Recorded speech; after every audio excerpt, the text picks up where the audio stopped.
순한 자세가 되어가는 우리가 되도록 하나님 함께하여 주시옵소서. 예수님의 이름으로 기도드렸습니다. 아멘. 네, 벌써 8월 마지막 주일입니다. 그렇죠? 또 돌아오는 주일에는 이제 9월 첫째 날로 우리가 만날 것이고요. 또 그런 만큼 날씨도 벌써 시간이 지난 것을 우리로 하여금 느끼게 합니다. 제법 더웠던 여름이지만 또 이렇게 지나간다고 하니 좀 아쉬운 마음도 있습니다. 그러나 동시에 또 이 좋은 독서의 계절에 저는 바라기는 또 우리가 무엇보다 하나님의 말씀과 또 기도의 계절로서 우리가 다시 채워지는 추수의 계절이잖아요. 풍성한 열매를 또 맺을 수 있는 또 계절이 되었으면 좋겠습니다. 벌써 하반기이고 또 올 한 해 내가 무엇을 했나 무엇을 이뤘나 또 이렇게 돌아오시는 분들도 있으실 거예요. 저도 딱히 딱 내세울 만한 게 없지만 잘 생각해 보면 하나님께서 우리에게 은혜를 주신 것들이 참 많이 있습니다. 여러분 그것들 떠오르시면서 감사하는 또 하반기 또 더 감사의 제목과 열매들이 많이 열리는 우리 가을이 되기를 주님의 이름으로 축복합니다. 요즘 시절이 하수상하죠. 늘 시끄러웠던 때지만 오늘날처럼 대립과 분열이 극심했던 적은 또한 없을 것처럼 느껴질 정도입니다.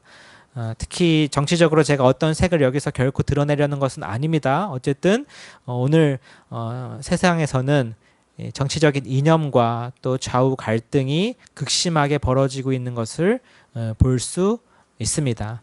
한 법무부 장관 내정자에 관한 소식들이 뉴스가 하루가 멀다 하고 쏟아져 나오는 것을 볼 수 있죠. 제가 여기서 어떤 입장을 결코 얘기하진 않을 것입니다. 이 자리에서조차도 다 입장들이나 생각이 다 다를 수 있어요.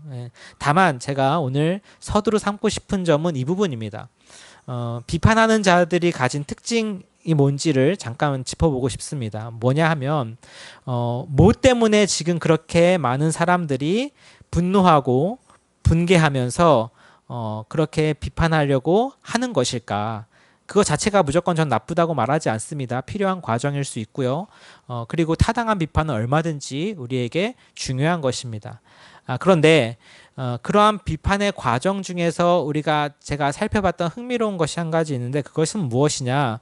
그 가장 비판하는 가장 포인트가 뭔가 하는 점이에요. 도대체 여러분 무엇 때문에 그 많은 사람들이 화가 나서 비판하고 또는 나아가 비난하는 것일까요? 뭐 때문에 그렇다고 여러분 생각하세요? 그냥 단순히 우리를 어떻게 보면은 내가 못 가진 것을 갖고 있다. 그리고 그렇게 하면 안 되는 것인데 윤리를 어겼다. 이 부분일까요? 단지 그냥 그 하나의 사실 자체. 아직 과정이 진행 중이기 때문에 우리는 그것에 대해서 말하기가 조금 어렵습니다. 왜냐하면 앞으로 확인해 봐야 될 것들이 많이 있다고 하더라고요. 그러니까 의혹들은 많은데 확인되어서 그것들이 정말 소위 우리가 말하는 팩트들이 드러나기까지는 좀 조사나 시간이 필요할 것 같아요. 그런데 어쨌든 간에 그러한 것들이 소위 정말 의혹들이 사실로 드러나고 한다면 그렇다고 하는 전제하에 그 비판을 제기했던 자들이 갖는 가장 소위 열받는 그 근거가 뭡니까? 왜 그렇게 화가 나는 거예요? 뭐 때문에 그럴까요? 다른 것이 아니라 바로 한마디로 그들의 또는 그의 위선이라고 얘기할 수 있어요. 저는 이제 단정 지은 건 아닙니다. 전제하고 말하는 거예요. 위선이라는 거죠. 한마디로. 무엇을 얘기하는 거냐? 그러니까 이제 계속 한쪽에서 소위 비판하는 진영에서 지금 계속 들이대는 비판의 그 기준 잣대가 뭐냐면 이중성이에요. 이중성. 이런 것이죠. 앞에서는 온갖 깨끗한 척 다 하더니 뒤로는 할지 못할지 너도 다 했네 라는 거예요. 그렇지 않습니까? 결국 이게 포인트인 거죠. 그러니까 너는 온갖 깨끗하고 그리고 진취적인 척 그리고 혼자서 뭔가 다 이룰 것처럼 얘기하지만 너는 뭔가 특별하고 다른 것처럼 말했지만 너도 다를 거 없잖아. 너도 똑같이 이런 편법, 불법, 부정 다 있었네. 소위 우리가 흔히 얘기하는 내로남불식의 이야기가 끊임없이 나오고 있어요. 이건 이제 비판하는 진영의 논리예요. 제가 거기에 이제 같이 한다는 의미는 아닙니다. 저는 그냥 여기에 대해서 어떤 입장을 취하진 않을게요. 비판하는 진영의 입장이 그래요. 그래서 그런 식의 입장으로서 완전히 이렇게 그 프레임을 씌우고 있는 것을 제가 볼 수 있습니다. 만약에 그런 프레임이 드러난 의혹들이 사실이라면 타당한 것이고요. 아니라면 또 거짓으로 그렇게 한 것에 대한 책임을 마땅히 져야 되는 일이 맞다고 생각해요. 어쨌든 간에 포인트는 뭡니까? 위선을 극도로 싫어한다라는 거죠. 위선. 예. 겉으로는 깨끗한 척, 정직한 척 하지만 속으로는 또는 안으로는 온갖 부정과 부패를 일삼았던 것에 대해서 분노하는 거죠. 여러분도 어떻습니까? 만약에 그런 것을 본다면 저와 여러분 역시 얼마나 그 배신감을 느끼고 화가 나고 비난하겠어요. 그렇지 않습니까? 그것이 오늘 이 사건을 바라보게 하는 한 가지 저는 중요한 포인트라고 여겨집니다. 그러니까 위선을 행하는 자들에 대해서는 우리가 자비를 행할 수 없어요. 예수님도 그런 자들에 대해서 엄청나게 비분간개하셨습니다. 화가 많이 나셨어요. 그래서 그냥 사랑의 예수님, 용서의 예수님이라고 얘기하지만 그런 자들을 향해서 얼마나 섬뜩하고 무서운 말들을 마구 쏟아내셨는지 몰라요. 한번 마태복음 같은 것을 보십시오. 화 있을진저라고 얘기하시면서요. 정말 섬뜩합니다. 그런데 어떻습니까? 재밌는 것 한 가지 제가 더 발견했는데 근데 그런 위선에 대해서 지적하고 비판하는 자들 역시 그럼 깨끗하냐? 라고 물어보면은 그것도 잘 모르겠다라는 거예요. 그러니까 재밌는 건 이런 것이죠. 위선의 유혹에 있는 자들, 그러니까 위선을 갖고 있는 자들은 또 다른 위선이 있는 자들을 매우 싫어한다라는 것을 저는 좀 발견합니다. 이해되십니까? 그러니까는 내가 지금 위선을 하고 있어요. 나도 그렇게 살고 있어요. 겉으로는 굉장히 깨끗하고 정직한 척, 사회 정의를 외치는 척 말하지만 속으로는 자신의 모든 사리사욕을 탐하고 채우는 자들. 이 똑같은 그런 사람들을 보면 어떻게 할까요? 아, 나랑 같은 부류구나라고 해서 동질감을 느끼고 라고 하는 것이 아니라 거기에 대해 더 화나가지고 비판하고 지적한다는 것을 우리가 볼 수 있어요. 재밌지 않나요, 이게? 예. 그러니까는 같은 동류의 사람임에도 불구하고 자신이 그런 삶을 똑같이 살고 있음에도 불구하고 똑같은 죄를 저지르는 사람에 대해서 참지 못해요. 그러니까 목회자들 중에서도 이런 분들 있죠. 그런 경우 있어요. 그러니까 유독 어떤 성적인 부분에 대해서 유독 그렇게 정결함을 지나치게 강조하는, 지나치다라는 말이 지나치게 강조해도 과언이 아니겠지만 막 어쨌든 막 남녀 칠세 부동석처럼 막 남녀의 그 유별을 굉장히 강조하고 이러는 목회자들 중에 오히려 그가 뒤에서는 성적으로 매우 타락한 생활을 하고 있을 가능성이 매우 높은 것을 종종 보곤 하죠. 실제 그랬던 목회자들이 종종 있고요. 그렇게 윤리적으로 성적으로 깨끗한 삶을 강조했지만 정작 알고 보니까 그는 뭐예요? 그가 뒤에서 온갖 더러운 짓은 다 하고 다녔던 이야기들 한두 번쯤은 아마 들어보셨을 겁니다. 그러니까 이게 인간의 알 수 없는 이중성이죠.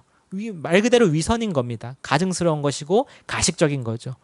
근데 그런 이야기가 지금 어디서 있냐면 이 갈라디아 교회에 있고 제가 앞에서도 뭐 권 교수님도 마찬가지지만 누누이 말씀드렸지만 그 위선의 유혹에 빠진 자들에게 보내는 편지가 바로 이 갈라디아서고 저는 그래서 오늘날 이 시기에 이 갈라디아서라는 편지가 얼마나 적절한지 모르겠어요. 여러분 어떻게 느끼십니까?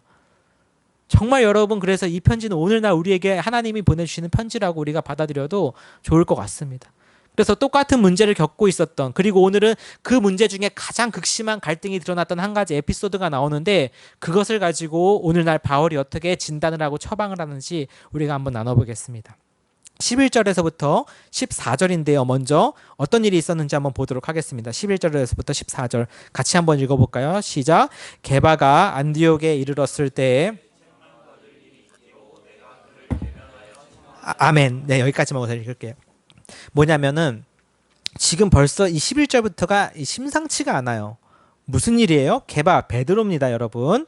베드로가 안디옥에 이르렀을 때 안디옥은 이제 예루살렘이 아닌 북쪽으로 예루살렘에서부터 수백 킬로미터 떨어진 이방인 선교의 전초기지가 된 교회죠. 굉장히 중요하죠. 이 사도 바울 팀도 선교 여행을 떠날 때마다 항상 안디옥에서 파송을 받죠. 여기에 이제 베드로가 온 적이 있나 봐요. 그런데 그때 어떤 일이 있었냐면 무슨 일이 있었대요? 책망받을 일이 있었대요. 세상에 베드로를 누가 책망합니까? 여러분 베드로는 어떤 사람이에요? 예수님의 12제자였어요. 그 중에서도 어떤 제자요? 수제자요. 그 당시 유대 교회의 가장 수장입니다. 베드로한테 책망할 수 있는 사람은 없어요.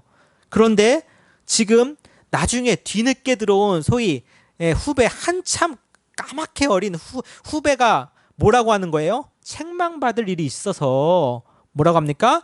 내가 그를 대면하여 책망하였다. 이때부터 여러분 좀 호기심이 안 생기세요? 이 세상에서 제일 재밌는 것 중에 하나가 뭐라고 합니까? 남들 싸우는 거예요. 남들 싸움 보는 게 그렇게 재밌잖아요. 지금 그 사건이 성경에서도 나타난 거예요. 도대체 지금 베드로랑 바울이 한판 붙었다는 겁니다. 무슨 일 때문에요? 좀 흥미롭게 한번 보셨으면 좋겠어요. 그래서 대면에서 그것도 직접 얼굴 보고요. 책망했대요. 얼굴 보고 뭐라고 지적했다라는 거예요. 베드로가 바울에게 한 게 아니에요. 바울이 베드로에게 한 겁니다. 도대체 무슨 일이 있었길래 12절에 야고보에게서 온 어떤 이들이 이르기 전에 게바가 이방인과 함께 먹다가 그들이 오매 그가 할례자들을 두려워하여 떠나 물러갔다라는 이야기가 나와요. 무슨 얘기냐? 자, 베드로가요.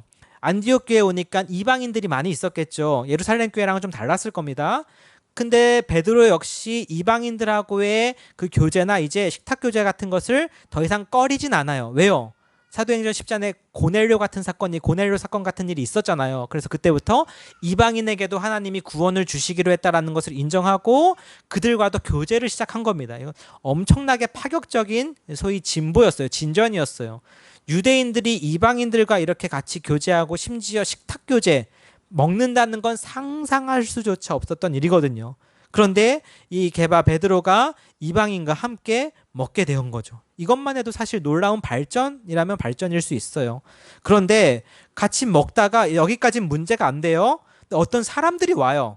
이 사람들이 누구냐? 12절 그 앞부분에 야고보에게서 온 어떤 이들이에요. 그러니까 야고보에게서 왔다라고 한다면 예루살렘에서 온 사람들이죠. 예루살렘 교회의 지금 지도자가 야고보거든요. 제가 지난주에 잠깐 실수했었지만 이 야고보가 그 예수님의 제자 야고보가 아니라 예수님의 형제 야고보, 그리고 이 예루살렘 교회의 지도자였던 야고보서를 쓴 야고보예요. 초대교회에 굉장한 영향력을 끼쳤던 사람이죠. 근데 이 야고보에게서 온 어떤 이들이에요. 그러니까 야고보가 보내서 온 건지 아니면 그 예루살렘에서 와서 야고보에게서 온 어떤 이들이라고 하는 건지 사실 이거 난해합니다. 학자들도 의견이 분분해요. 어쨌든 이 사람들은 특징이 뭐겠어요? 철저한 정통 유대인들이에요. 정통 유대인들. 물론 예수님을 믿어요. 하지만 그들의 출신은 정통 유대인들인 것이죠. 그래서 그들이 예루살렘에서부터 안디옥으로 오는데 그때 마침 게바가 이방인들하고 식사교제 즐겁게 하고 있었던 것 같아요. 근데 베드로가 그 소식을 들으니 지금 선생님 야고보에게서 온 어떤 유대인들이 지금 이곳을 방문한다고 합니다 라는 얘기를 들었어요. 그때 베드로가 어떤 행동을 취했을까요? 아, 그래요? 그럼 어서 우리 잘 맞이합시다 하면서 그 상태를 유지하고 그 상황에 대해서 문제 삼지 않은 것이 아니에요. 어떻게 했어요? 그가 할례자들을 두려워하여, 그러니까 그 사람들, 정통 유대인들을 또 다른 표현으로 당연히 우리는 유대인들을 할례자들이라고 표현할 수 있겠죠. 유대인의 가장 중요한 정체성은 뭐예요? 그들에게 보여지는 외적인 표식은 할례입니다. 할례. 그래서 할례자들을 두려워하여서 어떻게 한 거예요? 떠나 물러갔대요. 이게 갑자기 무슨 일이에요? 이방인들하고 문제되지 않잖아. 그래서 같이 맛있게 먹고 즐겁게 교제하다가 할례자들 정통 유대인들이 온다고 하니까 갑자기 덜컥 겁이 났나 봐요. 그래서 서둘러 그 자리를 떴어요.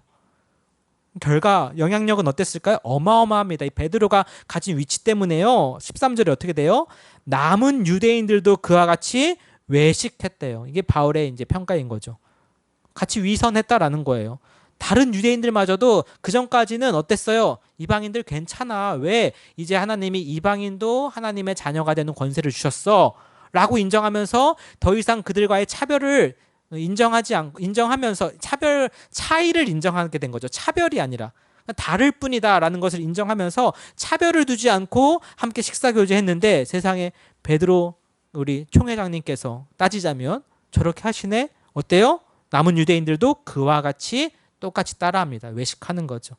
근데 심지어 거기 누구도 포함돼요? 세상에 바울과 하나였던 함께 한 팀으로 일어서 그 전도 여행을 다녔던 바나바도 놀랐을 거예요. 갑자기 내 얘기하는 거야? 놀랐겠죠? 바나바도 그들의 외식에 유혹되었다는 거죠. 그러니까 이 베드로가 한 행동은 굉장히 사소한 것일 수 있어요. 잘 생각해 보세요. 그냥 베드로는 같이 밥 먹다가 온대? 그러면은 빨리 정리합시다 하고서는 떠난 것이에요. 그냥 개인적인 어떤 그런 차원에 머무를 수도 있는데 그것이 영향을 미친 그 파장은 생각보다 너무 어마어마한 것이죠. 그래서 빨리 바울은 이 잘못된 과정을 정돈해야 될 가능성, 필요를 느꼈습니다. 이것을 빨리 어떻게 해서든 바로잡아야 될 필요를 느낀 것이죠. 그래서 14절에 바울이 어떻게 얘기해요? 그러므로 나는 내가 어떻게 했다? 그들이 복음의 진리를 따라 바르게 행하지 아니함을 보고, 참 충격적인 충격요법을 써요. 모든 자 앞에서 게바에게 이르되 내가 유대인으로서 이방인을 따르고 유대인답게 살지 아니하면서 어찌하여 억지로 이방인을 유대인답게 살게 하려느냐 하였노라 라고 했다는 이야기예요. 이게 이제 이 이야기의 요약입니다. 무슨 이야기예요? 우선 이것부터 보시죠. 그 당시 유대인들에게 있어서 책망할 일이 있다면 어떤 게 권면되었을까요? 즉 좀 덕스럽게 책망하는 방법은 뭘까요? 예나 지금이나 다를 바 없어요. 여러분 누구 직장 생활하면서 뭐 예를 들어 부하 직원이든 그쵸? 잘못한 게 있어요. 그래서 이것에 대해서 분명하게 짚고 넘어가야 될 때 사람들 많은 데서 갑자기 큰 소리 내가지고 모든 사람이 들을 수 있게 말합니까? 아니면은 잠깐 저랑 얘기 좀 하시죠 라고 해서 뭐 카페를 가든 어디 사람 없는 으슥한 곳을 데려가든 해서 조용히 나긋나긋하게 말합니까? 여러분 주로 어떻게 합니까? 대부분 후자죠. 지혜로운 사람은 그렇게 합니다. 저도 자녀를 훈육할 때 정말 막 사람들이 많은 데서 화가 날 때가 있지만 그때는 최대한 참아요. 체면도 있지만 그 상황에서 아이를 나무랐다가 아이가 겪게 되는 그 필요 이상의 수치심이 있잖아요. 그러니까 어떻게 합니까? 조용히 으슥한 데 데려가는 거죠. 거기서 인정사정 없는 거죠. 예를 들면 이런 게 우리가 보통 취하는 방식인데 지금 바울은 어떻게 했어요? 정반대의 방식을 취했어요. 조용히 베드로 선배님 잠깐 저랑 얘기 좀 할 수 있을까요? 제가 후배지만 그래도 이 말씀을 꼭 드려야 될 것 같습니다 라고 얘기한 게 아니에요. 어떻게 했어요? 내가 모든 자 앞에서, 그러니까 모든 사람, 거기에 있는 모든 뭐 유대인이든 이방인이든 사람들 다 보는 앞에서 큰 소리로 얘기했다라는 거예요. 그리고 한 말이 뭐예요? 너가 어찌하여 유대인으로서 이방인처럼 살면서 말이지, 그러면서 유대인처럼 살라고 말한다 이거야? 한마디로 뭐죠? 너가 그렇게 위선과 가식 가운데 있으면서 다른 사람들에게 어떻게 진실한 행동과 모습을 요구하니? 라고 얘기했다라는 거예요. 여러분 게바가 받았을 충격이 얼마나 대단했을까요? 그리고 바울은 그 게바가 겪게 될 그런 것들은 전혀 고려하지 않은 채 정말 인정사정 없는, 정말 피도 눈물도 없는 그런 냉정한 후배였을까요? 이 문제를 그렇게만 보기에는 참 쉽지 않아요. 그러니까 뭐냐 하면 이런 것입니다. 그만큼 게바가 취했던 행동이 너무나 큰 영향력을 끼쳤다라는 거예요. 그래서 바울은 의도적으로 일부러 모든 사람들 앞에서 이렇게 할 수밖에 없었다는 겁니다. 그래서 사람들 앞에서 게바가 취한 행동이 정말 잘못된 것이고 이렇게 교정되어야 한다는 것을 보여준 것이죠. 물론 여긴 안 나오지만 후에 나중에 게바한테 가서 따로 정말 미안합니다, 내가 그렇게밖에 할 수 없었던 것에 대해서 뭐 설명하고 게바가 그것을 이해해 라고 얘기하는 과정이 있었는지는 모르겠어요. 여기에서 그런 것들이 다 기록되어 있진 않죠. 어쨌든 그만큼 게바가 행했던 모습은 이 특별히 바울로 하여금 속히 신속한 교정을 필요로 한 것이기 때문에 이처럼 충격요법을 쓸 수밖에 없었다는 것을 우리가 보죠. 그리고 바울이 가장 화가 난 포인트를 뭐라고 말하냐, 14절 전반절에 이렇게 얘기하는 거예요. 바울이 나는 그들이, 그러니까는 베드로를 비롯한 베드로를 따라 위선했던 모든 자들이 뭐예요? 복음의 진리를 따라 바르게 행하지 아니함을 봤기 때문에 그래요. 그러니까는 여기에 대해서 조금 잘못 해석하는 자들이 갖고 있는 그 해석 중에 하나가 뭐냐면, 이런 이야기를 굳이 바울이 왜 하냐, 왜 남의 잘못을 들춰내가지고 자기가 책망한 이야기를, 소위 은혜되는 이야기는 아닌 것 같잖아요, 왜 하냐라는 거예요. 그러는 중에 이유를 대는 사람들이 워낙 바울이 지금 여기서 사도권을 강조하다 보니까, 봐라 내가 베드로도, 죄송해요 좀 이렇게 거친 표현 쓸게요, 내가 베드로도 깠던 사람이야, 그런 내가 사도가 아니겠니? 라는 식의 그 해석을 갖는 부류가 있더라고요, 놀랍게도. 근데 전혀 그렇지 않다고 저는 생각합니다. 그러니까 여기서 바울이 내가 베드로도 심지어 책망했던 사람인데 그런 나를 사도로 인정 안 해? 라는 식으로 얘기하는 게 아니라요, 그런 지금 자기의 어떤 입장이 중요하기보다는 14절 우리 전반절에 나왔다시피 중요한 게 뭐예요?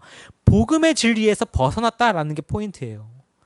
그것은 전혀 복음의 진리에 따라 행하는 행동이 아니고 그것은 전혀 복음의 진리와 관계 있는 모습이 아니라는 거죠. 그러니까 바울이 화가 나고 이렇게 해서라도 교정해야 됐다라는 것입니다. 여러분 인정이 되십니까?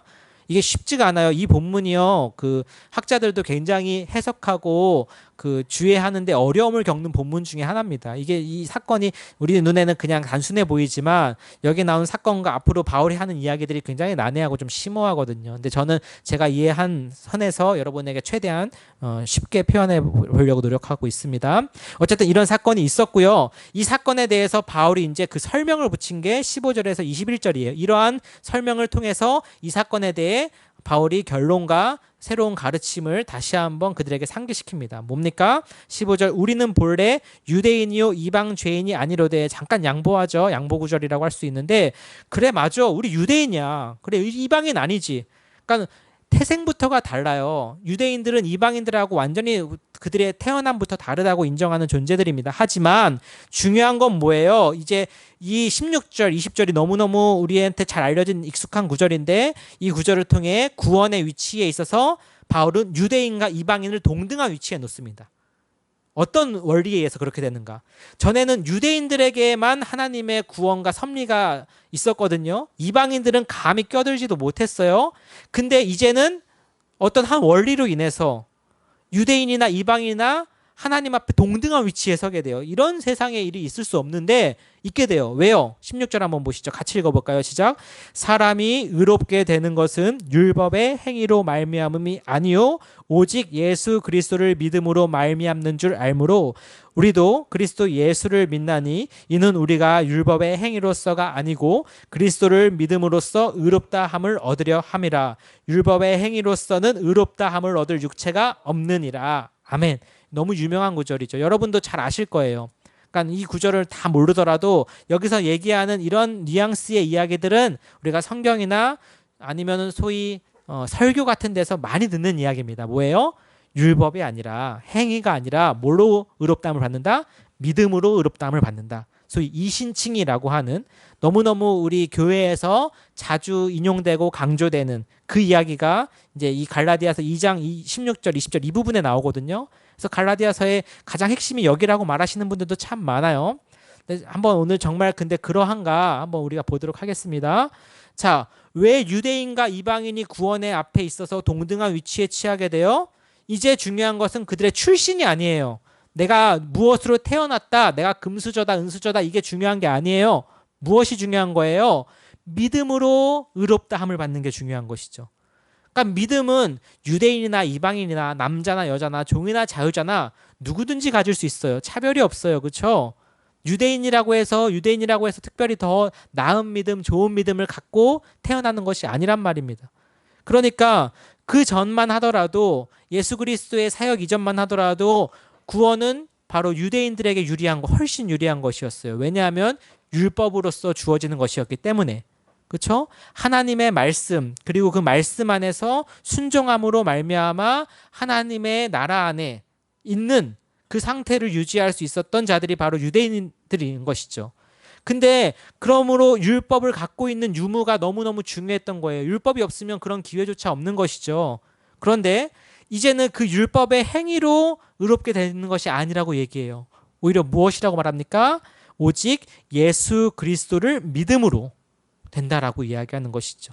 따라서 그리스도를 믿음으로써 의롭다함을 얻으려 하기 때문에 유대인이나 이방인이나 그 앞에 차별이 없어요. 그렇죠? 유대인도 믿음이 없으면 망해요. 하지만 이방인이라도 믿음이 있으면 주님 앞에 나아갈 수 있는 것이죠. 이것이 새로운 복음의 진리의 원리였어요. 인정하십니까? 중요한 거예요. 그런데 어떻게 한 거예요? 지금 베드로는 그 원리를 완전히 부정하는 행동을 한 거예요. 자기 딴에는 잠깐 비키지 뭐라고 했지만 사실 그 행동의 중심을 잘 살펴보면 이 복음의 핵심을 벗어난 행동이었다라는 거죠. 좀 심하게 말하면 십자가를 모독한 것이에요. 그러니까 바울이 또 이렇게 말하죠. 17절에 만일 우리가 그리스도 안에서 의롭게 되려 하다가 죄인으로 드러나면 그리스도께서 죄를 짓게 하는 자냐? 결코 그럴 수 없느니라. 무슨 얘기냐? 내가 그래요. 믿음으로 의롭게 되는 줄 믿습니다. 그래서 율법의 행위가 아닌 믿음으로써 주님을 믿음으로써 의롭게 되려고 하는데 그것으로 인해서 내가 율법을 범하고 또는 율법으로써 주님을 내가 죄인으로 드러난다라고 하는 것이 그리스도께서 죄를 짓게 하는 것은 결코 아니라는 거죠. 좀 이해되십니까? 이 구절 어려워요. 그러니까 믿음으로 이런 것입니다. 믿음으로 의롭다함을 얻는다고 해서 율법을 부정하는 것은 아니라는 거예요. 죄를 짓는 것은 아니라는 거예요. 이해되세요? 이 본문 어려워요. 저도 쉽지 않아요. 저도 지금 땀이 많이 나는데, 그러니까는 믿음으로 여러분 의롭다함을 얻는다는 것이 율법 자체를 또한 그냥 부정하는 것은 아닙니다. 이해되세요? 이해되시나? 그러니까는 율법으로서 우리가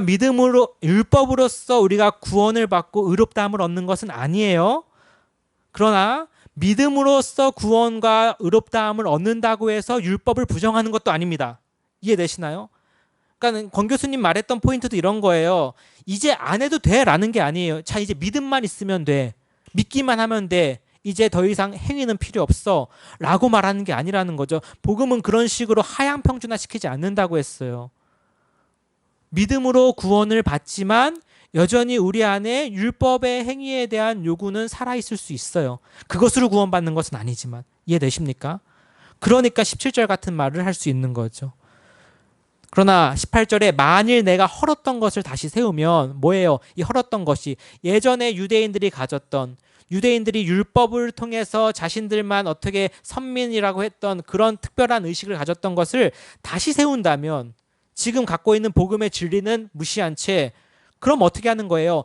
내가 나를 범법한 자로 만드는 거예요. 그러니까 뭐냐 하면 이게 굉장히 역설적인데요. 율법을 스스로 무너뜨린 그것 자체가 나한테 율법이라는 거예요. 좀 이해되십니까? 이 말이 저도 쉽지가 않은데요. 그러니까 지금 약간 그런 뉘앙스예요. 나는 내가 율법을 벗어나는 것이 나한테는 율법이다. 이런 뜻 같은 거죠. 왜 이런 게 가능할까? 바로 19절, 20절이 그 중요한 포인트입니다. 19절, 20절이에요. 한번 같이 읽어볼게요. 시작. 내가 율법으로 말미암아 율법에 대하여 죽었나니 이는 하나님에 대하여 살려 함이라. 내가 그리스도와 함께 십자가에 못 박혔나니 그런즉 이제는 내가 사는 것이 아니요 오직 내 안에 그리스도께서 사시는 것이라.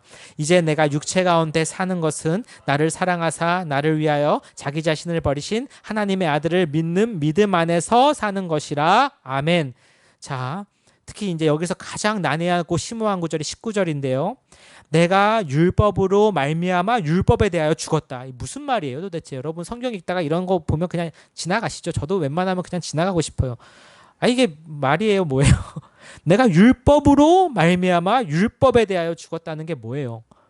그러니까 이런 게 너무 어려운 표현이죠. 도대체 뭘 얘기하는 걸까? 근데 이것을 조금이라도 우리가 이해하기 위해서는 이 맥락을 보는 수밖에 없어요. 그리고 앞뒤에 어떤 이야기들을 바울이 하고 있는가, 이 말 자체만 놓고 보면 도무지 해석할 길이 없어요. 말 자체가 그냥 앞뒤가 모순이기 때문에. 근데 지금 바울이 하는 이야기를 잘 들어봅시다. 율법으로 말미암아 율법에 대하여 죽은 이유는 뭐예요? 죽었다고 얘기하는 이 이유는 하나님에 대하여 살려 한다라고 하는 이 표현을 우리가 잘 봐야 돼요. 무슨 이야기냐면 지금 바울은 이제 다 율법 다 쌍그리 필요 없어. 이제 믿음만 있으면 돼. 복음인가요? 자, 이제 믿음만 있으면 돼. 마음대로 해. 이제 우리 완전 자유야. 이게 자유야. 이게 그래서 우리 갈라디아서 그래서 자유의 대헌장이라고 말하는 걸까요? 아니죠. 그런 율법으로 말미암아 오히려 율법에 대하여 죽었다고 말하는 이유는 중요한 게 뭐예요? 그 율법에 대하여 율법이 필요 없어. 율법 갖다 버려. 라고 말하는 데 포인트가 있지 않고 목적이 어디 있어요? 하나님에 대하여 살려 하는데 목적이 있어요. 그러니까 우리는 다시 뭐에 매이는 거예요? 하나님께 매이는 거예요. 하나님에 대하여 살려 한다는 것은 율법으로부터 우리는 자유하게 되었지만 오히려 그것은 역설적으로 뭐예요? 하나님께 대하여 다시 매이게 되는 거죠. 그러니까 여러분 진리가 너희를 자유케 하리라 라고 하는 그 말씀은 진리가 자유케 한다라는 게 뭐예요? 그냥 이제 마음대로 해도 돼. 네 멋대로 살아라는 게 자유가 아니에요. 잘 생각해 보시면 성경이 얘기하는 자유의 개념은요. 하나님께 매이는 거예요. 이해되세요? 예. 인간이 자유할 수 있는 것은 하나님 안에서 자유하게 됩니다. 하나님을 떠나게 되면 그것이 우리가 마치 막 고삐 풀린 망아지 양 마음껏 무한한 자유를 누릴 수 있을 것 같지만 정반대예요. 온갖 죄와 제약으로 매이게 됩니다. 하나님께 매이지 아니하면요, 다른 하나님 외적인 걸로 매이게 돼 있어요. 이게 자유라고 말할 수 없죠. 그러나 하나님 한 분께 매이면요, 모든 자유를 다시 얻게 되는 것이죠.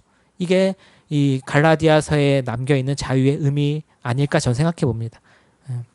어쨌든 간에 그래서 하나님에 대하여 살려 하기 때문에 율법에 대하여 죽은 바울이에요. 그리고 그렇게 말할 수 있는 근거가 20절에 있는 거죠. 우리가 보통 2장 20절만 따로 떼서 외우는데, 그래서 소위 여기가 이신칭이 믿음으로 의롭다함을 얻는다라고 하는 그 근거 구절도 너무너무 잘 이용돼요. 그런데 여러분, 성경을 볼 때 우리가 꼭 놓치지 말아야 될 부분이 있어요. 아니면 하지 말아야 될 실수가 있습니다. 딱 구절 한 구절만 갖고 와서 이거는 이신칭이야 라고 딱 해석해버리는 그런 우를 범하면 안 돼요. 항상 그 맥락을 봐야 돼요. 최소한 이 갈라디아서라고 하는 전체 맥락. 그래서 우리가 교수님도 모시고 전체 상황을 듣고 제가 딱 2장 20절만 설교하는 게 아니라 갈라디아서 1장부터 6장까지를 때로는 재미없고 지루하기도 하지만 쭉 보는 이유가 있는 거예요. 그 맥락을 이해해야 돼요. 그래서 도대체 이런 이야기가 어떤 맥락 속에 나왔나, 갑자기 그냥 뚝 던져준 것이 아니에요. 이런 바울의 어떤 이 고뇌와 또 베드로하고 있었던 이런 사건과 그런 사건 속에서 깨달은 것들을 지금 바울이 2장 20절에서 말하고 있다라는 것을 기억하면서 2장 20절을 다시 보면 이렇게 말하죠. 내가 그리스도와 함께 십자가에 못 박혔다. 그래서 이제는 내가 사는 것이 아니고, 내가 살더라도 뭐예요? 그리스도가 내 안에 사는 것이라고 말하는. 그러니까 이제 내가 사는 것은 이제 육체 가운데 내가 내 이 몸뚱아리 갖고 이 사는 것은 뭡니까? 하나님의 아들을 믿는 그 믿음 안에서 사는 것인데, 그 하나님의 아들은 어떤 자예요? 나를 위하여 자기 자신을 버리셨어요. 쉽게 말하면은, 다르게 말하면 자기 몸을 들이셨어요. 자기 삶을 들이셨어요. 그러니까 그냥 말로 그가 하나님이라고 해서 말로써 하신 게 아니에요. 그냥 창세기 1장처럼 빛이 있으라 구원받아라 이렇게 한 게 아니에요. 어떻게 하셨어요? 자신이 몸으로 직접 오셨고 그 몸으로 삶을 사셨고 모든 고난과 고초를 인간의 몸으로 당하셨고 죽음에 이르기까지 했어요. 자기를 버리셨어요. 그 버리신 하나님의 아들을 믿는 믿음 안에 사는 거예요. 그러니까 여러분, 그러니까 우리가 단순히 믿음으로 구원받는다, 믿음으로 의롭다함을 받는다라고 할 때 그 믿음은 그냥 우리가 입으로 하는, 그렇죠? 우리가 보통 말로 잘하면, 고백을 잘하면 믿음이 좋은 걸로 착각하잖아요. 하지만 그 사람과 같이 살아보면은 그 사람의 믿음이 드러나지 않습니까? 대표적으로 결혼 같은 거 하면 그렇겠죠. 살아보면 아는 거예요. 결혼하기 전에는 막 청산유수처럼 하나님에 대한 사랑을 고백해서 믿음이 정말 좋은 줄 알았는데, 그때만 하더라도 말로써 믿음이 고백되니까요. 살아보니 어때요? 그게 아니었네? 깨달은 날이 오는 것이죠. 예, 저일 수 있습니다. 예. 그러니까 중요한 건 뭐예요? 그 믿음을 드러내는 그의 삶이 중요한 것이죠. 그러니까 우리가 갈라디아서 2장에서 믿음으로 의롭다함을 받는다라는 원칙을 세우고 거기서 은혜 받지만, 사실 이 2장 이 얘기하는 것은 훨씬 더 믿음의 행위를 강조하고 있다라는 것을 볼 수 있어요. 아이러니하게도. 야고보서가 아니거든요. 말했던 것처럼. 여기서도 바울이 화가 났던 이유가 뭐예요? 이제 정리할 텐데, 복음의 진리를 14절에 따라 바르게 뭐하지 아니함? 행하지 아니함이에요. 행하지 아니함. 그러니까 베드로가 보여줬던 행동은 뭐예요? 믿음의 행위가 아닌 것이죠. 믿음의 행위. 뭐예요? 가식이고 위선이었던 거예요. 그럴 수 없어요. 복음의 진리를 받아들인 사람은 그렇게 행동해서는 안 되는 것입니다. 물론 우리가 연약해서 그런 실수를 범할 때 있죠. 저도 그런 유혹에 늘 받아요. 있고 싶은 척, 괜찮은 척, 아닌 척 하고 싶지만 뭐예요? 하나님 앞에서는 그런 것들이 다 소용이 없어요. 드러나게 돼 있단 말이죠. 예. 물론 우리가 사회생활을 위해 적당한 포장이나 예의는 갖춰야 될 것입니다. 하지만 중요한 건 뭐예요? 하나님 앞에 복음의 진리를 따라 바르게 행해야 된다라는 것이죠. 그럼 위선과 가식의 유혹에서 벗어날 수 있는 자유를 우리 복음이 준다라는 것입니다. 일례로 이런 것이죠. 여러분, 복음을 믿게 된 사람들 중에 자존감이 회복됐다는 사람들의 이야기 종종 듣습니다. 그렇죠? 전에는 정말 보잘것없고 내세울 것 없는 사람이었다고 생각했는데 복음의 진리 안에서 자기 자신의 가치를 새롭게 발견하고 나서 보니 어때요? 너무나 내가 귀한 거예요. 공주병, 왕자병이 아닙니다. 자존감이 회복이 되는 것이죠. 그래서 더 이상 자신을 포장할 필요를 못 느껴요. 왜요? 내 안에 복음의 진리가 있고 내 안에 예수 그리스도가 사시거든요. 그러니까 더 이상 내가 뭐 사람들 앞에 어떻게 보여지는가가 그렇게 중요하지가 않은 거죠. 저도 그럴 수 있으면 참 좋겠어요. 근데 세상에선 어때요? 우리가 갖고 있는 껍데기 우리를 판단하기 때문에 항상 유혹을 받는 거예요. 예를 들면 저 같은 경우 교회 몇 명 나오세요. 이런 것들이죠. 그런데 우리가 유혹에서 벗어날 수 있는 자유를 뭐가 줘요? 복음이 주는 것입니다. 사랑하는 성도 여러분, 정말 세상에서 끊임없이 우리한테 그런 위선과 유혹을 던집니다. 여러분이 아마 잘 아실 거예요. 그러나 복음의 진리가 정말 살아있는 자라면 그런 것에서부터 자유할 수 있어요. 그리고 우리가 기뻐할 수 있습니다. 그게 오늘 우리에게 주시는 바로 갈라디아서의 메시지죠. 그래서 21절 한번 같이 읽어볼까요? 시작. 내가 하나님의 은혜를 패하지 아니하노니 만일 의롭게 되는 것이 율법으로 말미암으면 그리스도께서 헛되이 죽으셨느니라. 아멘. 그러니까 하나님의 은혜는 여전히 진행 중에 있습니다.